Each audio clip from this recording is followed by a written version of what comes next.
3월 26일 강아랑이 전해주는 정치권의 뜨거운 말말말 강아랑의 정치 1학년입니다. 오늘 첫 번째 주제는 마은혁 임명 침묵입니다. 윤석열 대통령 탄핵 심판 선고를 앞두고 시위가 격화할 우려가 커지고 있습니다. 한덕수 대통령 권한대행은 탄핵 심판 결정이 어떻게 나오든 헌재 결정을 존중해야 한다고 호소했습니다. 헌법재판소의 결정이 어떤 결과로 귀결되더라도 그것은 민주적 절차를 거쳐 내려진 법적 판단으로 존중되어야 합니다. 한 대행의 발언에 대해서 야당에선 마은혁 재판관 임명이야말로 헌법재판소 결정을 존중하는 것이라며 마 후보자의 즉각 임명을 요구했습니다.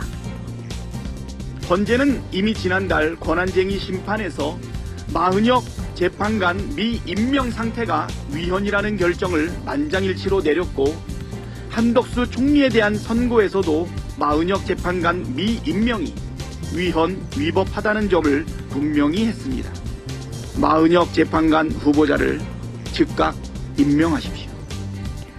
앞서 헌법재판소는 한 권한대행의 탄핵소추안을 기각하며 마은혁 후보자를 임명하지 않은 것은 헌법 위반에 해당하지만 파면을 이를 만한 사유는 아니라고 판단했죠. 이에 대해 야당은 국회가 추천하는 헌법재판관에 대해서 임명 시한을 두는 법 개정을 검토하겠다고 밝힌 상황입니다. 현행 헌법과 법률엔 대통령이 언제까지 임명해야 한다는 규정이 없기 때문인데요.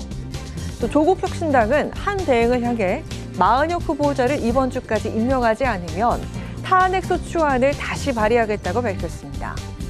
이와 달리 국민의힘에선 대통령 탄핵 선고가 나올 때까지 임명을 해선 안 된다는 목소리가 나오고 있습니다. 대통령에 대한 그 탄핵 선고 때까지는 마은혁 재판관을 임명하면 안 된다고 당연히 생각을 하고 있고요. 마은혁 재판관 같은 경우도 이 정도로 본인의 어떤 성향이나 이런 부분에 대해서 국론이 분열되고 문제 삼고 있으면 저는 사퇴하는 것이 맞다고 봐요. 마은혁 재판관 임명을 둘러싼 여야 신경전이 고조되고 있는 가운데 한덕수 권한대행의 재탄핵 가능성까지 언급되고 있습니다.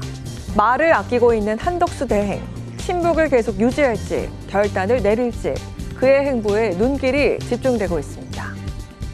이어서 오늘 두 번째 주제는 청년대 통합형입니다. 여야가 국민연금 구조개혁과 자동조정장치 도입을 논하는 국회 연금개혁특별위원회 명단을 발표했죠. 국민의힘 몫으로 된 연금투기위원장인 윤영석 의원이, 여야 간사로는 김미애 의원과 오기영 의원이 각각 내정됐습니다. 30대, 40대 의원이 다수 배치된 것도 주목이 됐죠. 이는 30대, 40대 의원으로 연금개혁 특위 절반을 구성해달라는 요청에 여야가 화답한 것이라고 해석되고 있습니다. 이 특위 구성에 대해서 청년 세대 의견을 경시했다는 지적을 수용하고 구조개혁에 적극적으로 임하겠다는 의지를 보인 것이라는 평가가 나오지만 아쉽다는 의견도 나왔습니다. 야당은 그 기자회견 30대 의원들 다 배척했더라고요. 이재명 대표가 이 특위에서도 구조개혁 않겠다라고 저는 읽혔습니다.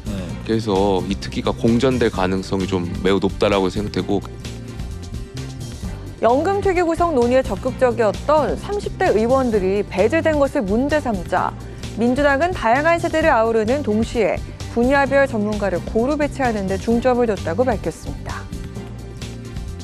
연금투기 논의하고 있는데 성공서공 절반 넣는 것 같아요. 연금개혁이 말씀드린 것처럼 첫 술을 배부를 수 없잖아요.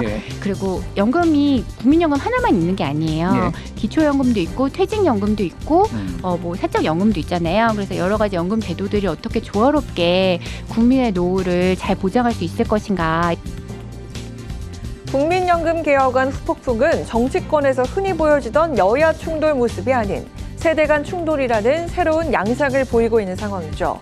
청년 세대 정치인들이 다수 참여하는 연금개혁특별위원회에서 세대별 갈등을 줄일 수 있는 구조개혁 논의가 활발히 이뤄질 수 있을지 지켜봐야겠습니다. 지금까지 강아랑의 정치 1학년이었습니다.